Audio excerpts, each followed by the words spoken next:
um TV Digitalks no ar, estamos aqui com o Rodrigo Marucho. Rodrigo é um especialista sobre o assunto e-commerce, sobre o assunto cultura, sobre o assunto futuro. Tudo bem, Rodrigo? Tudo bom, Marina? Obrigado aí pelo convite. Estou à disposição para a gente bater esse papo aqui e puder ser útil no que for necessário para a galera que está empreendendo, que está vivendo esse mundo, essa transformação toda, né?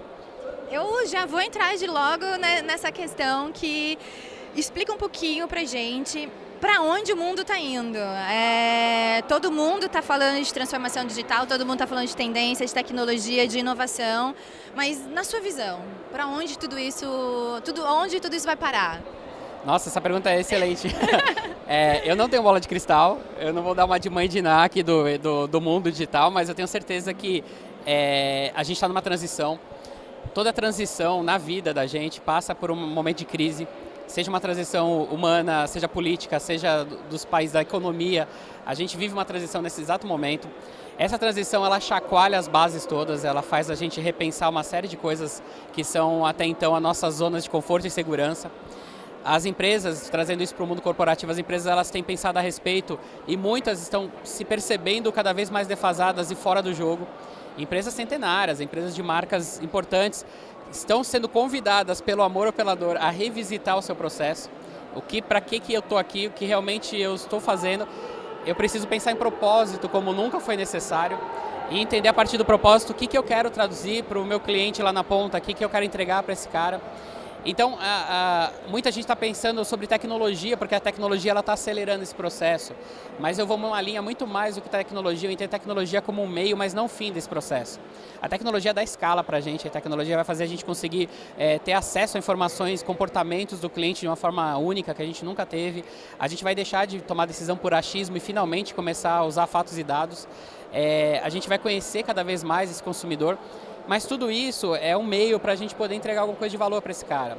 Algum alinhamento de propósito com o que ele precisa para a vida dele, o que realmente faz sentido. Se eu continuar pensando em estruturas corporativas que entregam produtos, que entregam modos de resolver problemas, mas sem pensar na essência, o que isso se insere na vida do cara, como isso conecta com o propósito de vida do cara, o porquê que ele vai fazer negócio com essa empresa, na essência disso, esse pequeno detalhe vai fazer toda a diferença. Então, eu super concordo com você. Que bom. Super. E a minha próxima pergunta vem em cima dessas vamos lá. Se deixar que eu me empolgue, eu vou embora. Não, mas você pode se empolgar, pode Beleza. Continuar essa linha de raciocínio e depois eu termino. Eu insiro essa. Legal, não, a ideia seria a gente pensar muito a respeito sobre... eu vejo muitas pessoas perdendo sono em desespero de entender de tudo, de todas as tecnologias que existem, de todas as tendências, de saber tudo que está por vir. E essa pergunta, né, todo mundo está se fazendo, para onde vai esse troço? E eu vejo gente perdendo sono sem necessidade, porque a gente está esquecendo das coisas essenciais. No final da história, são pessoas. Perfeito. A sociedade está se reinventando. As pessoas também não sabem lidar com essa onda toda. As pessoas nunca tiveram tão depressivas, nunca teve tanto caso de suicídio. A tecnologia é um aprendizado para todo mundo. A gente nunca teve tanta facilidade. E a facilidade destrói uma série de bases. Então, a gente está mais impaciente, por exemplo. A gente tem uma geração micro-ondas agora que tudo tem que ficar pronto em 3 minutos. Perfeito. Eu não sei se alguém que está assistindo a gente já cancelou um Uber porque demora mais que 5 minutos. Eu não tenho dúvida disso. A gente não tem paciência para esperar os processos acontecerem. O mundo está provocando muito isso. Então, é a base. Antes de tecnologia, de para onde eu vou, é base. Quem sou eu? O que eu estou fazendo? E como eu quero me manter íntegro nesse processo? Porque é isso que me leva para o próximo momento, é isso que me leva para o futuro. Se eu esquecer dessa origem... Então, assim, empresas centenárias, elas construíram uma história incrível. Não pode rasgar essa história e jogar fora. Tem um legado construído. Eu tenho que respeitar os cabelos brancos ou a falta de cabelo. Eu tenho que lembrar disso tudo para poder falar assim, tá bom, disso aqui, o que eu encaixo para esse novo momento, para esse novo propósito? Como é que eu reinvento o meu processo de comunicação com esse cliente para ele continuar vendo valor no que eu faço? Esse cara impaciente, esse cara que não sabe nem ele sozinho lidar com as redes sociais, lidar com esse momento que está tudo exposto. Como é que a gente traduz isso e ajuda esse cara, esse cliente na ponta, a sobreviver também esse momento, não só a empresa. Todo mundo está aprendendo. Então, acho que é uma linha muito mais bacana de se pensar negócio hoje em dia, sair daquele viés, eu sou uma empresa de produtos tal, sou uma empresa de serviço tal. Porque produto é trocável, é facilmente comoditizado. Substituível, total. né? E aí, o que é essência? Essa pergunta da essência não é fácil para muita gente, porque nem sempre a gente pessoalmente busca essa essência. Então é o grande desafio das empresas hoje. Eu vivo no mundo de negócios e de marketing, e por isso que eu te falo dessa questão de essência e de propósito, porque é a grande dificuldade, é fazer com que os líderes entendam o que é isso e como transcrever isso para dentro das empresas. Como que você visualiza esse processo? Eu sinto uma grande dificuldade e eu vejo que essa é a grande dificuldade de todo mundo. Quando a gente fala muito, você precisa, qual é o seu propósito? Qual é a essência? Vamos trabalhar isso para depois a gente começar a construir a jornada em cima desse processo todo? Não, pula essa parte, vamos direto. Aí você fala, não, mas não faz sentido. Como que você visualiza essa questão hoje em dia e como poderia ser melhor trabalhada isso junto aos líderes empresariais? Perfeito. Ainda é transição, né? Então tem um mindset tradicional, foco na venda, preciso fechar o mês, a minha meta está aqui. São visões de curto prazo que elas dão uma impressão de sucesso, mas ele é um voo de galinha para o mundo de hoje. Então essa sensação de segurança de que sim, eu estou ainda, caiu um pouco minha venda, mas eu estou ainda aqui, estou respirando e está indo, dá a sensação de que eu não preciso mudar nada, que é seguir só, esse cliente agora atingir, ele quer né? falar, ele é um chato, ele quer dar o pitaco dele, mas a gente vai fingindo que escuta e vamos seguir o que a gente sabe fazer. Essa é a transição, porque isso em algum momento vai acontecer uma dor, assim, e para muitos já está acontecendo. Então o cara precisa repensar essa questão e ir um pouco mais dentro do processo. Só que é difícil porque viajar para dentro, fazer essa ego trip, não é para qualquer empresa, para qualquer liderança. Os líderes não foram treinados para isso. O líder, a maioria, foi treinado para bater meta, para atingir resultado, seja como for. Quando a gente olha para varejo, principalmente, cara, é foco no resultado, é foco na meta. Não tem essa, não aguentou, engole o choro e vão para cima. Só que aí essa transição é difícil para muitos líderes. Os líderes olham e falam assim, pô, esse cliente está muito sensível, é um mundo meio mimizento, o que isso... Não é. É que existe essência agora. A gente pega essa galera nova que está vindo para o mercado de trabalho, os líderes antigos têm dificuldade de lidar com essa geração, porque fala assim, pô, esse cara aqui, ele não quer, ele vira aqui e já quer ser presidente, ele quer ser diretor, ele quer atalhos, ele não quer... Não é, esse cara ele está buscando propósito. É difícil manter um cara desse na equipe, por isso que a gente tem tantos jovens empreendedores, porque o cara não enxergando isso no mundo corporativo atual, ele vai fazer o dele, porque ele está em busca disso. E aí, as lideranças hoje, elas têm esse conflito transacional, né, de como é que a gente faz. Mas onde que vai ser a nossa tábua de salvação, onde que é a base? É cultura. As empresas, elas precisam olhar com carinho, principalmente o varejo, que nunca olhou tanto, efetivamente para a cultura empresarial. E cultura não é aquilo que está na parede, a missão, visão, valores. Não é só isso, porque está na parede não basta. Cultura de verdade é o jeito que a gente faz as coisas dentro da empresa. Tem um ditado que fala assim, a cultura é quando o chefe não está na empresa. Exato. Né? Eu como consultor, eu vou nas empresas para entender a cultura delas, e aí eles me dão um manual de cultura, eles contam as histórias bonitinhas que eles contam na reunião de integração, né? E aí eu vou ouvir a faxineira, eu vou ouvir a secretária, eu vou ouvir a galera, porque a cultura de verdade é o jeito que a gente faz as coisas aqui dentro. Não é o que está escrito, necessariamente. Culturas poderosas, elas fazem o walk the talk. É o cara tá fazendo o que está escrito. Perfeito. Porque está no coração e está na cabeça dele. Ele decorou para entrar decor, que é decoração. Ele entendeu, de alguma forma, isso integrou.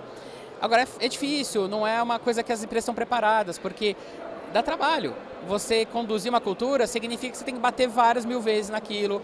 É quase, não é uma lavagem cerebral do mal, mas é quase uma lavagem. Você precisa bater até entrar. Então é o tempo todo revisitando a cultura. Não é só fizemos um manual e está tudo bem, o RH cuida disso. Aí cai na liderança. A liderança precisa olhar para essa cultura e ser um agente de RH. Não é esse negócio assim, a cultura é coisa do RH. Não é. Cada líder é um gerente de RH dentro desse ponto de vista. E se ele é líder, ele é referência. Exato. E ele é o cara transformador. Ele é. Agora, quando a cultura não é poderosa, você tem o cara se autogerindo, olhando para a direção que ele acha certa, e cada um, imagina, vários departamentos, cada cara atacando para um lado. E aí tem uma dispersão de grana, uma dispersão de tempo e principalmente desconexão com o mercado, com o cliente lá na ponta. Então as lideranças têm um papel hoje fundamental, que elas precisam ser muito bons em comportamento humano, sem entender de gente pra caramba, ter sensibilidade para atuar dentro desse mercado que está se conduzindo muito mais para conexão emocional, porque as coisas estão resolvidas pela tecnologia, então vai ser mesmo conexão de coração. Saber como conduzir minhas equipes para essa mesma transição, para que eles olhem para os propósitos e fiquem engajados, porque ele olha e faz sentido. Perfeito. Não, você tem que fazer para bater meta. Mas faz sentido para mim essa meta? Não é meta só no número, faz sentido eu conduzir um trabalho no meu dia a dia para melhorar algo na vida desse cara que melhora também a minha vida? Essa conexão de propósitos entre pessoa física e pessoa jurídica, os líderes precisam conduzir muito bem, contar para eles, para as pessoas que estão embaixo deles, qual é o trabalho efetivo deles, o que de verdade é. Eu vejo muitas empresas com meros apertadores de botão. O cara sabe do dele ali, ele é um apertador de botão, ele não sabe causa e consequência, ele não sabe a profundidade que é o botão que ele aperta. Os líderes precisam contar isso para o cara. Eu atendi um cliente que ele vendia financiamento de veículos. E aí o financiamento de veículos, eles tinham uma meta que era tantos financiamentos de veículos vendidos por mês. Só que eles fizeram a lição de casa, eu perguntei qual que é o propósito dessa área de financiamento. Eles falaram assim, nosso propósito é ajudar a realizar sonhos para as pessoas que querem ter o seu veículo. Falei, isso é o propósito que tem que ser colocado na ponta para a pessoa que faz a geração desse propósito. Então a gente mudou o indicador, não era mais tantos milhões de financiamentos gerados, era tantos milhões de sonhos realizados de se ter o automóvel. Muda total o sentido, né? Mas é o mesmo número, que aí quebra essa mística isso é coisa de papo de, sei lá, de coaches, as coisas assim, não é. E mesmo coach é uma coisa positiva que banalizou, mas a questão é muito mais essencial. Você muda o jeito de aplicar, é a mesma meta, é o mesmo dinheiro, só que a forma é diferente. E essa forma diferente é o grande desafio hoje quando a gente fala de transformação digital, é achar esse caminho. Nesse contexto, nós tivemos o Digital Mission no início do ano e passamos por algumas grandes empresas que estão realmente passando pela transformação digital. E foi a nossa pergunta para quase todos. Qual é o grande desafio de vocês dentro desse processo da transformação? Exato. Todos responderam cultura. Todos eles, os grandes responderam isso, que estão fazendo esse trabalho lá desde 2010, enfim. E ainda hoje, para eles, isso é a grande calcanhar de Aquiles que eles falam. Porque não foi uma coisa que a gente olhou. Hoje a gente tem um monstro, porque são gigantes, tem milhares de pessoas ali numa estrutura, milhares de empresas dentro de uma empresa, porque você não tem uma cultura forte, então você tem vários departamentos, cada um é um feudo. Perfeito. Então essa transição é um maior desafio mesmo. Agora, ou eu encaro isso de frente e vou pelo amor, ou isso vai ser muito desesperador daqui a pouco, porque é um processo longo, não é simples assim. Você não chega para a pessoa e falar, agora a gente é assim. Você vai convidar ela a pensar junto com você, você vai fazer um trabalho de transição, assim como da sociedade eu vou fazer dentro da empresa. E aí eu vou começar a conectar nessa transição algumas ferramentas, eu vou começar a digitalizar. Só que não é digitalize e depois eu vejo como é que eu me comporto. São coisas bem diferentes, Total. né? Digitalização e transformação digital. Vamos primeiro aprender a se comportar nesse novo mundo, nessa nova frente de empresa, nesse jeito que a gente de verdade, tirar do papel isso. As lideranças vão conduzir esse processo como forças-tarefas, fazendo isso acontecer na ponta, e aí a gente vai começar a conectar coisas e fazer projetos mais ambiciosos. Tudo isso deixa o processo muito mais consciente também, né? Com certeza. A consciência vem muito mais aflorada nessas questões todas. Com certeza. Muito bom, muito bom. Dentro desse contexto todo, o que a gente pode deixar como dicas aí de melhores potencialidades? Se esse é o grande desafio, que caminhos? Principalmente acho que os pequenos e médios, né? Que os grandes têm bastante equipes por trás, tem bastante gente, tem núcleos de inovação explorando esse processo todo, e eu vejo que a grande dor hoje do pequeno e médio é não ter recursos para conseguir colocar um núcleo de inovação, ou acha que isso gera muito custo, ou que a capacidade das pessoas, dos seus funcionários, não é de uma mentalidade para assumir um projeto de inovação ou de tornar isso um núcleo. O que você indicaria para esses líderes hoje para iniciar esse processo da culturalização das empresas? Legal. Eu acho assim, a primeira coisa assim, a gente precisa ficar tranquilo. Eu vejo muita gente desesperada. No desespero você não toma boas decisões. Então assim, as lideranças, o pequeno, o médio, ele tem a sensação do primo pobre, aquele lá que é o tadinho. Muitas vezes eu falo com caras, eu pergunto assim, você é pequeno ou você está pequeno? Se o cara fala, eu sou pequeno, eu já tenho um problema aí, porque ele já definiu o tamanho dele e está estabelecido nisso. Eu gosto quando o cara fala assim, eu estou pequeno, porque ele tem uma mentalidade de crescimento. Então parece uma bobagem, mas na frase do cara, o cara me diz muita coisa. E aí eu vou para esses caras que estão pequenos, e o que é pequeno eu tento mexer para ele virar estou pequeno. O que já está pequeno, ele já está mais preparado para esse movimento. Começa por aí.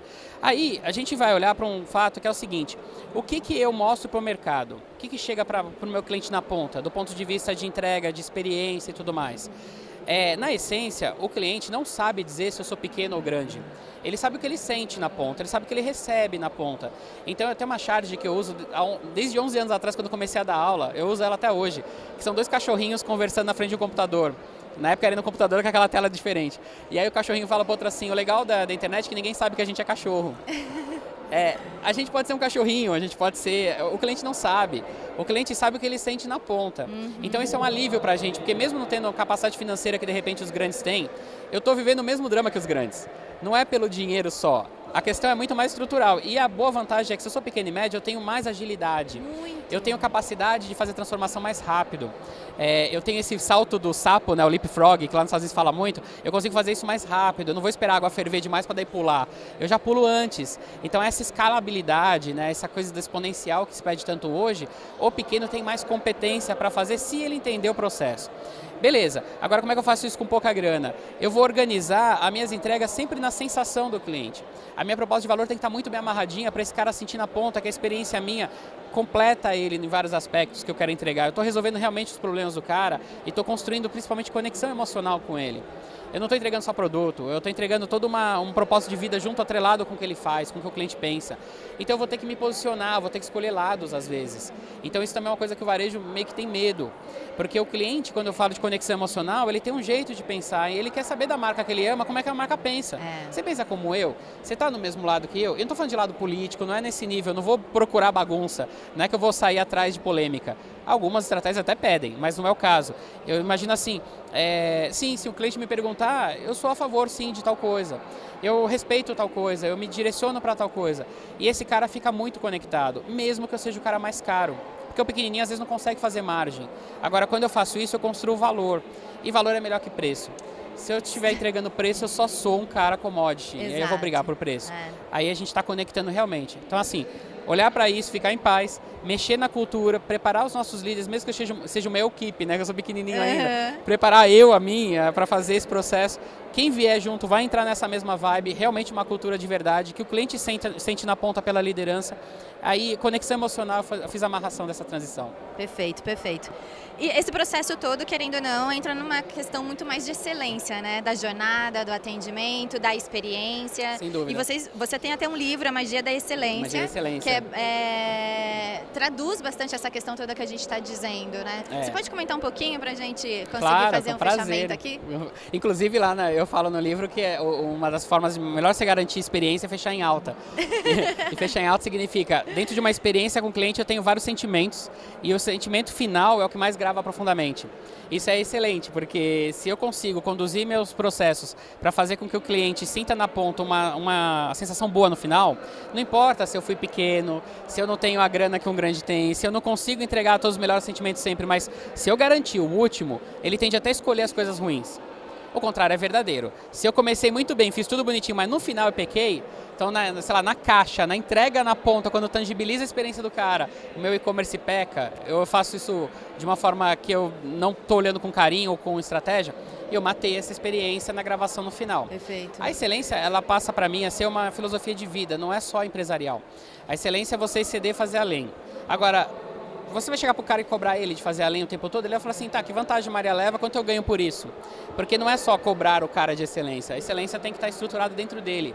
E para mim a excelência, a conexão que eu faço, e eu coloco isso no livro, é muito mais profunda no sentido de ser feliz. Porque praticar excelência significa que você está usando todo o seu potencial e não está se negligenciando.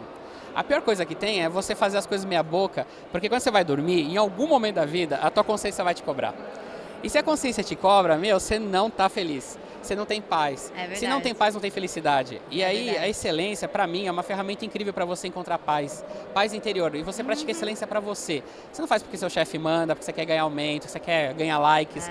Não é isso. A excelência, para mim, é essencialmente você estar num estado de espírito muito bom e é para você com você. Isso é muito bacana porque a gente fala muito que a grama do vizinho é mais verde, Exato, né? Exato.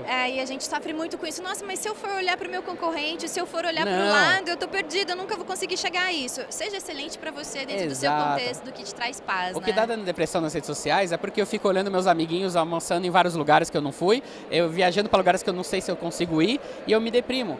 Se eu ficar comparando e olhando para fora, eu deixo de ser feliz. Então, assim, o grande segredo é você fazer para você, para o teu processo, cuidar muito bem de você, porque aí o mundo em volta tá melhor. E aí a gente consegue chegar num grau de realmente substância para poder traduzir esse mundo novo, chegar na felicidade que todo mundo almeja, mas assim, do jeito certo, sem medo de transição digital, sem medo de nada, porque eu tô pleno, tô legal comigo, porque minha consciência me aprova. É o grande caminho. O livro ele não é um livro assim, autoajuda, não é isso. A gente fala de negócios no livro, mas é essencialmente a gente se reconectar com esse negócio que a gente está perdendo. Quando eu estou olhando para fora, eu não estou olhando mais para o meu processo. E aí as empresas que têm pessoas mais íntegras, mais capacitadas para se olhar, praticando excelência porque faz bem para elas, porque a consciência delas aprova, cara, são imparáveis. É verdade. Imparáveis. Eu acredito muito nisso. Muito obrigada, Obrigado Rodrigo. Ótimo bate-papo. Legal. Gente, super indico aqui, Magia da Excelência. Dá um Google aí no Rodrigo e passem a seguir ele. Com certeza, tamo junto. Obrigadão. Obrigadão, valeu.